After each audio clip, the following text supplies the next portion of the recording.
When people hear the phrase Jews in the Middle East, they immediately think of Israel, of politics, of conflict. When Muhammad was born in the 6th century, Jewish communities had already existed for more than 1,000 years. The Jews lived in the Arabian Peninsula, in Yemen, Iraq, Iran, Egypt, Syria, Lebanon, Morocco, Algeria, almost everywhere that was once a center of culture and trade.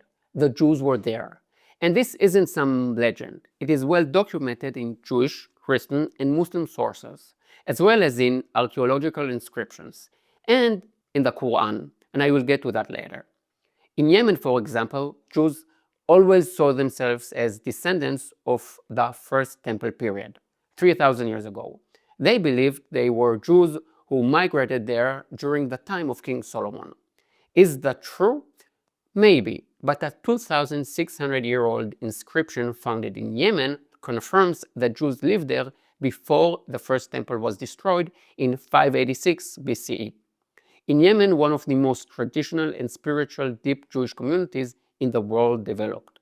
They preserved Hebrew with a unique pronunciation and ancient hymns. Even through harsh persecution under Muslim rules, the community survived, with rabbis like Shalom Shabazi, poets, and master craftsmen.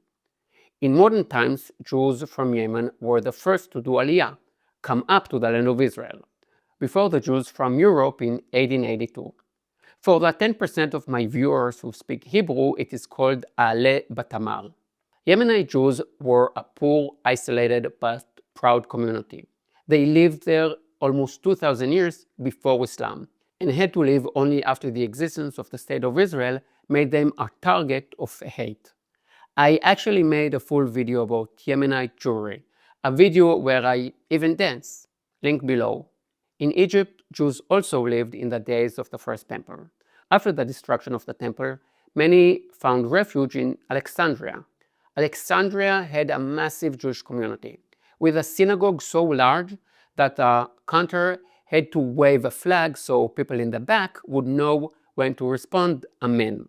Later, in the Middle Ages, Egyptian Jewry became a major spiritual and economic center. Cairo became home of Maimonides, Harambam, Moshe ben Maimon, one of the greatest thinkers in Jewish history, who served as the Sultan's personal physician. But with the rise of Arab nationalism in the 20th century, everything collapsed. After the establishment of Israel, most Egyptian Jews were expelled or fled. Out of about 80,000 Jews, almost none remained. The great synagogue in Cairo, Sha'ar Shamayim, still stands, almost empty. In Lebanon and Syria, Jews built some of the oldest and most enduring Jewish communities in the world. In Aleppo, the famous Aleppo Codex was discovered, one of the most important biblical manuscripts in history, dating to 920. Damascus had great rabbis, Jewish markets, and trade networks connecting the city with Baghdad, Aleppo, and Safed. After the creation of Israel, a bit before, it all unraveled. Riots, arrests, intimidation, and most fled to Israel or France. These ancient communities, once integral to the Middle East, almost disappeared. Iraq is perhaps the greatest symbol of Jewish exile, and our historical source isn't an archaeological tablet, but a reggae pop song. By the rivers of Babylon, where we sit down. Yes, I'm not only a dancer, I'm also a singer. Just ask my kids. In Iraq, the Babylonian Talmud was written, probably the most important Jewish book after the Bible itself. After the Babylonian exile, many Jews remained.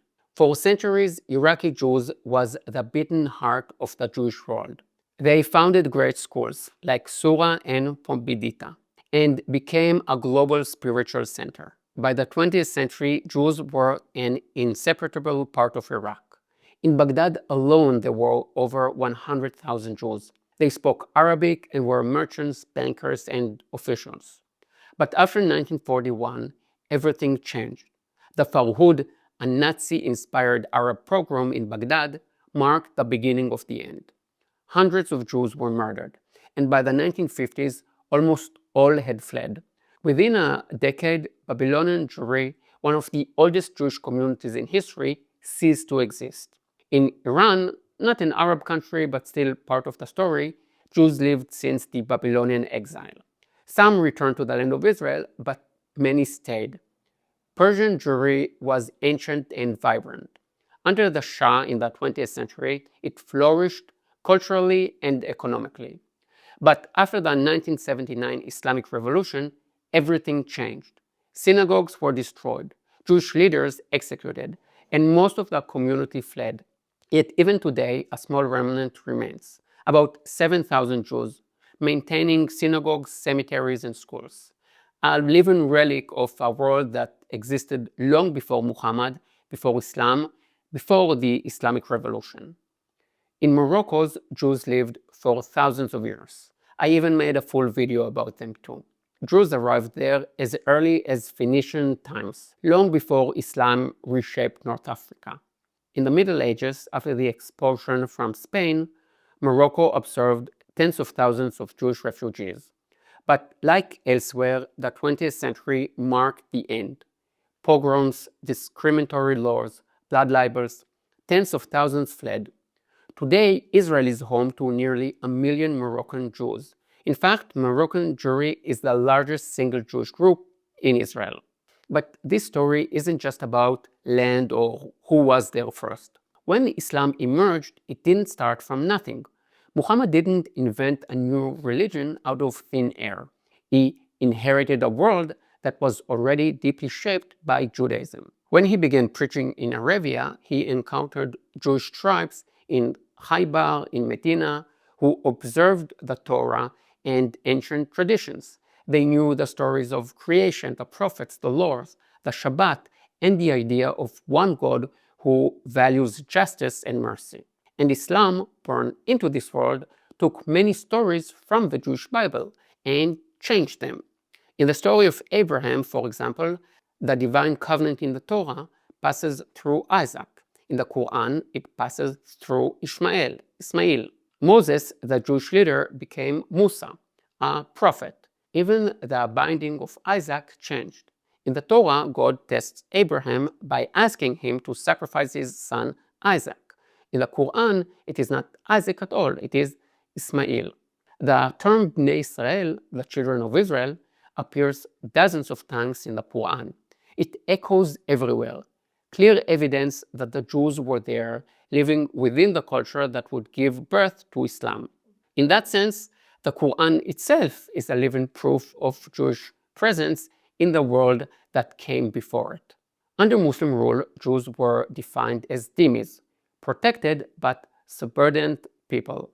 The meaning was clear. They could live, but only under humiliation and submission. They were forbidden to ride horses, to renovate synagogues without permission, to wear certain clothes, or to testify against Muslims in court. They paid a special tax, the jizya, just for the right to exist. It was a daily system of degradation.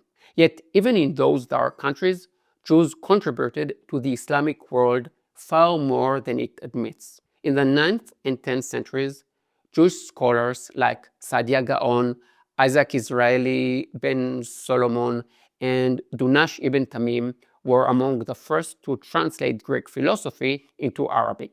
They served as doctors, mathematicians, and philosophers, and served in the courts of caliphs in Baghdad and Cairo. It's a classic Jewish paradox. The persecuted people became the intellectual engine of the very civilization that oppressed them. In the 20th century, as Arab nationalism rose and Islam once again became a political banner, Jews turned into convenient scapegoats.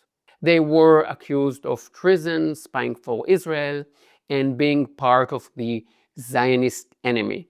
It happened everywhere.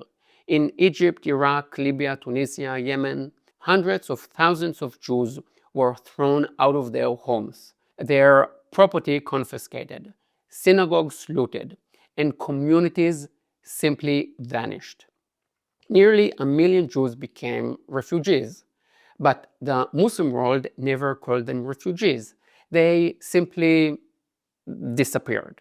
And by the way, every country that expelled its Jews declined. Just compare Baghdad, Alexandria, and Damascus to what they were when Jews lived there and what they are now. The great irony is that the same countries that accuse Israel of causing a Nakba, a catastrophe for Palestinians, are the ones that carried out a Jewish Nakba. Baghdad, once rich with Jewish life, lost it within months. Egypt Jews were expelled overnight. Synagogues in Tunisia were burned. In Yemen, Jewish girls were forced into marriage with Muslims. In Iran, rabbis were hanged. And everywhere there was once a synagogue, now there is a ruin, a mosque, or a warehouse. But the Jewish refugees from Arab lands didn't become eternal victims. They didn't demand UN resolutions. They didn't ask the world for money. They came to Israel and built a country, the only Jewish state in the world, the one they returned to after 2,000 years of exile from both the West and the East. And when you understand all this, it is hard not to see the hypocrisy in today's global conversation. When people call Israel a colonial project, they ignore the fact that hundreds of thousands of Jews expelled from Arab countries are the exact opposite of colonizers. They didn't come from Europe with ships and weapons. They came from the East, from Iran, Iraq, Yemen, Egypt. They didn't conquer a foreign land. They came home. And not a single acre was taken from the local Arabs by force, until the Arabs started a war and lost. So the story of Jews in the Arab world isn't just a forgotten chapter of history. It's a mirror held up to the Arab world itself. It reminds everyone that Jews were here, and they were part of this region, and that without Judaism, Islam itself wouldn't look the way it does today. And Islam, instead of acknowledging that, chose to erase it, distort it, and rewrite it. The Jews were here first. They lived in every Arab country, spoke Arabic, built communities, and laid the foundations of civilization. But they never, ever forgot where they came from. In Damascus, they prayed towards Jerusalem. In Yemen, they sang, "If I forget thee, O Jerusalem." In Alexandria, they turned north when reciting the Shema Israel. And in Baghdad, by the rivers of Babylon, where we sat down, we wept when we remembered Zion, Zion, Psalms 137. Judaism always knew it had one true home, the land of Israel. Every other place was just a stop along the way. The Jews were there first, and they came home. Thanks to all my supporters. See you in the next one. Yalla bye.